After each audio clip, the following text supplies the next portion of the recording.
Have it in brown.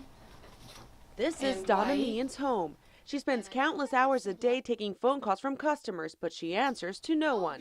She's the president of D&T Distribution Center. While breaking the glass ceiling in the 90s, Meehan says not everybody was on board. People asked who my boss was, and I would say, well, I'm the president of the corporation. Please don't try and make me feel guilty that I'm a woman and that you think that there's somebody behind the curtain. Pali Hawaii sandals made their debut in the 80s. The designers, a couple living in Hawaii, needed someone on the mainland to take them nationwide, so they recruited Meehan for the job. That's okay. I contacted the buyer at Ron John's and I introduced myself, and she said, I'd love to give you a shot. You're local, and I'm a big believer in doing business locally. Almost 40 years later, Pali Hawaii sandals are shipped all over the country, but also make their way to some Caribbean islands.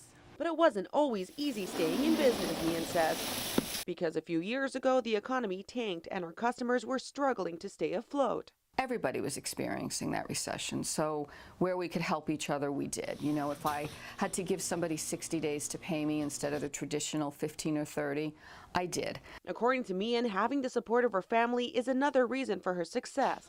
Her daughter and son-in-law are full-time employees. With 8 million pairs sold, you can spot them almost everywhere you go. Even celebrities are wearing them. In Melbourne, Crystal Knowles, I always had to work harder as a woman. Spectrum News 13.